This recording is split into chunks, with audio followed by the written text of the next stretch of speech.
Hi, I'm Sean. We're down at the Transport Museum today, having a look at the old bikes and that, you know. So these are the old bikes, if you have a look. This is the old GPO, which was the post office bike for 1952. Pretty good to look at, so it is. If you go out and see all the other older bikes, here we see the Triumph. This is the Harley Davidson, made famous by the Hells Angels in the 1960s, which were a pretty popular bike. So here we have the very earliest of bikes, as you can see, going from 1914 all the way up to the 50s as we come along this way. Really, really old bikes, kind of getting more modern as we go along here. Yeah. Transport Museum is a very interesting place if you have an interest in bikes, and it's a place I would highly recommend if you want to read up on bikes and stuff. Alright, I'm John Scott. I'm going to take you a wee tour back in time, how people used to live. Follow me.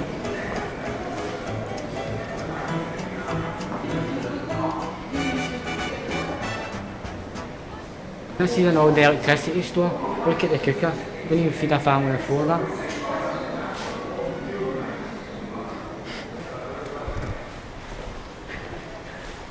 Or the Regal. What are you doing, guys? Alright. Where are you off to? Go and see. Sally Sydney. Oh, that sounds good. What's that? Film. A film? What's that about? Sally Sydney. What's the name? Trailers? You don't know it these days. I don't know it these days. Alright, okay. Why are we wearing clothes for, well, maybe I'm wearing clothes for the 20s, maybe. Why are we wearing stuff like this when we should be wearing stuff for the 20s or 30s, 40s? We're back to You're back in time? Alright, okay. Back in time. Anybody back in time? we're just us. Not only Michael J. Fox can do it. Right, okay. Well, tell the camera a wee bit about where we are. At the Regal. The Regal? Aye. Good. What is the Regal? It's a cinema back in the 1920s. It's a cinema back in it. So we've been taken back in time there? Right, okay. Well, listen, I'm going to go to the pub. See you. Bye. Alright, bye.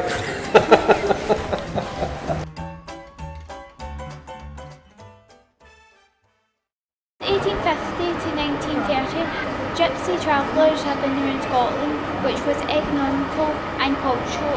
About 500 families are still around till this day. Trams were invented in the late 1800s.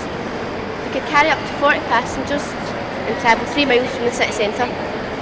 The disadvantage of trams were they could only travel up to 10 miles per hour, which wasn't so good if you were in a rush. The last tram to leave Glasgow was in 1962, although trams are still in use today in places such as Sheffield, Manchester and Blackpool and Amsterdam. My name is Simpson and I am an inspector with the Glasgow Corporation Tramways. Had you been paying attention to my badge, you would know who I was. This tells you my rank. Simpson, Inspector.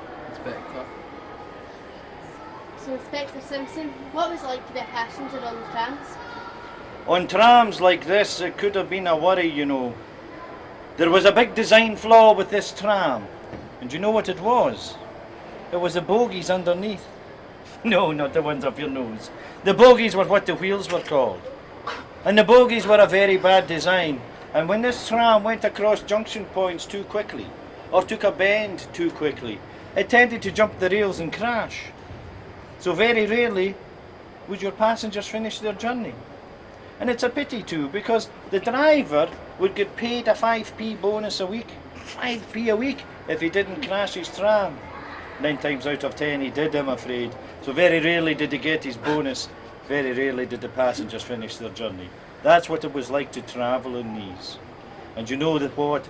This one that you're sitting in is called the room and kitchen. Do you know why? Because it's in 2 compartments. One is enclosed and the other one isn't. And the one that's enclosed had the glass round it. That's where the non-smokers were. This bit here, with no glass and hard wooden benches, this is where the vile smokers were put.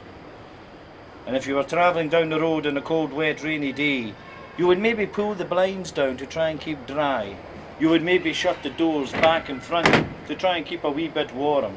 And you can imagine all the smokers in here getting up a full head of puff. Get pretty coffee and everything, wouldn't it? So what they done, they had ventilation ducts put into this side. And it seems like a very stupid thing to do since you don't have any glass. Yeah. But if the blinds were down and you're getting up a big head of puff, they were probably a very good idea. That's what it was like to travel in these back then. The wages on the trams were about £1.20 for a conductor, and he would give you your ticket. Your driver would be out here, and he would also get paid £1.20. And as I said, if he didn't crash his tram, he would get an extra 5p. But really, that's only £1.25 if you're lucky. And that was for a working week of over 110 hours. Barely getting a penny an hour. Barely. And I want to tell you something else. See, at the car station there, where the passengers came on and off, the company had spies.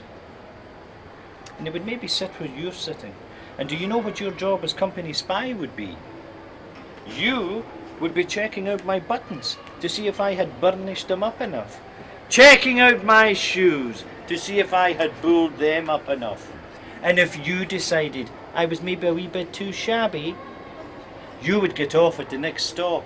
You would go back to head office and you would tittle-tattle tales to the bosses. Like the obvious fishwife you are. And I would lose money! Money I could ill afford to lose! How do people like you sleep at night? What kind of routes did you take? Was it an easy route for the trams? Of course it was an easy route. We were on tracks. We just followed the tracks. There was no steering wheel here. All we had to do was start it and stop it. One of the worries though, we had people who maybe, gentlemen like yourself, coming home from a bar late one night. You maybe had a few too many, eh? And you're wobbling your way home.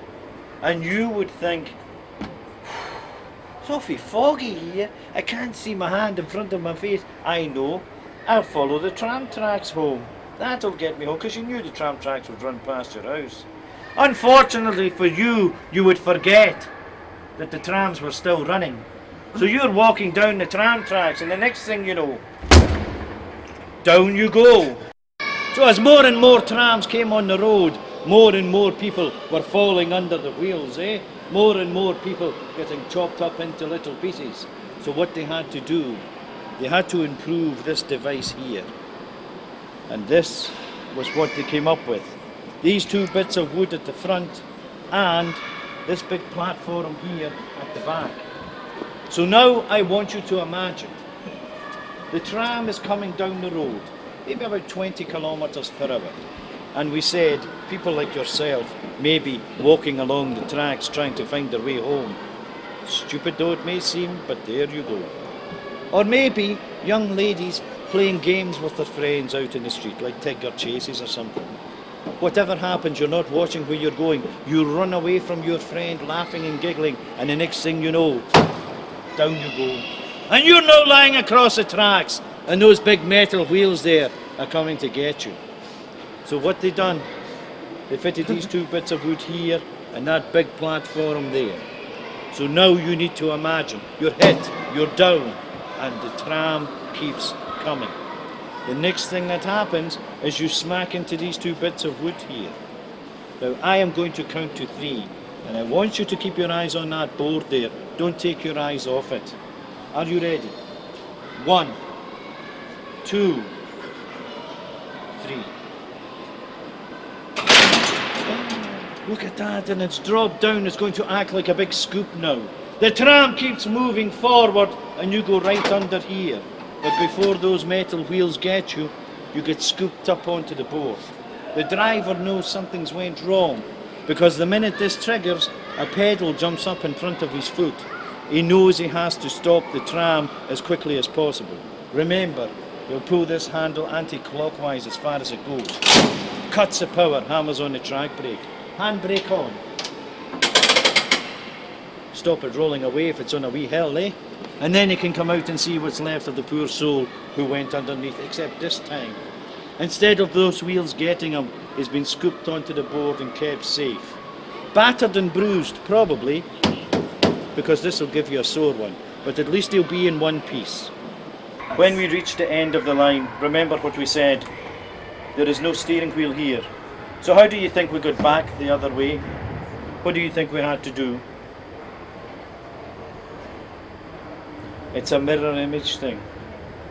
If you look at this tram and split it right down the middle, it's like looking at opposite sides of reflections and things. If there's a driving position here, it means there's one up the other end of this tram.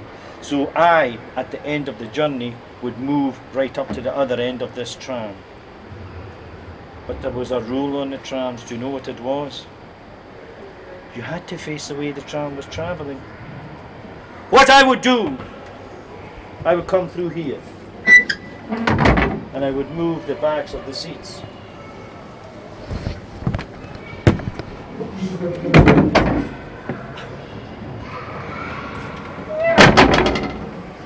And now we are all facing the right way to travel back up the line.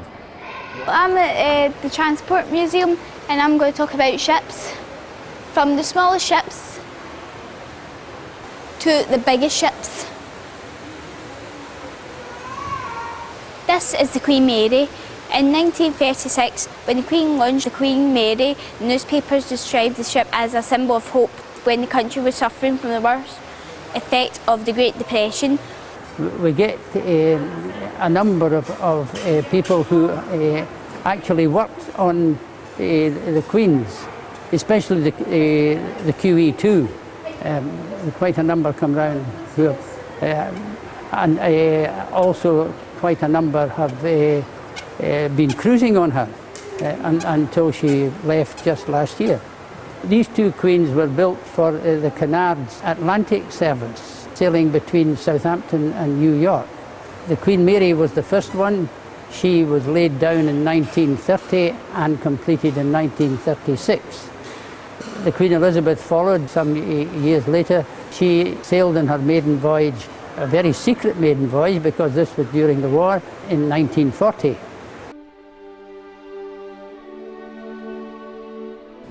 The Lockerbie disaster happened on one evening of December 21st, 1988.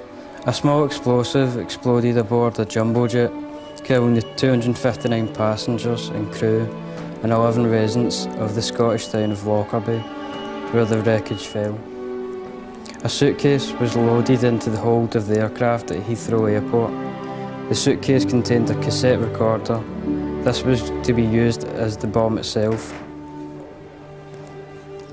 The plan was to blow the plane, Pan Am Flight 103, over New York when it reached a certain height. Pan Am Flight 03 reached that height over southern Scotland.